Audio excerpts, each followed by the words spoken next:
C'est un endroit unique en France, un centre où sont accueillis 24 autistes, des adultes souvent agressifs avec les autres et avec eux-mêmes. Ici, on leur apprend l'autonomie et la vie en collectivité, des gestes simples du quotidien, impensables en hôpital psychiatrique. C'est de là qu'ils viennent, pour la plupart. Ce sont des résidents qui, pour la plupart, sont destructeurs, détruisent beaucoup tout ce qui les entoure, alors que ce soit véhicules et les locaux. Le fait de nettoyer le camion, on montre que c'est possible, qu'ils peuvent faire une activité sur un bien qui peut être détruit et qu'ils ne le détruisent pas. C'est leur apporter autre chose que ce qu'ils ont pu avoir jusque-là. C'est-à-dire que jusque-là, ils n'avaient pas la possibilité de faire ce genre d'activité. Une prise en charge adaptée donc, mais aussi moins de médicaments.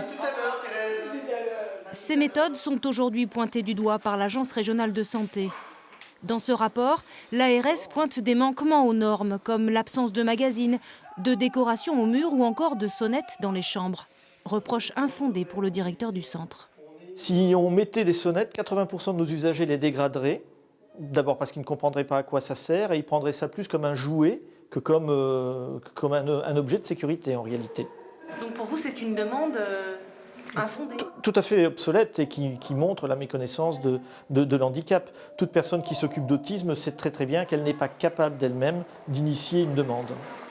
Arrivé au centre il y a 9 ans, Arnaud a fait depuis beaucoup de progrès.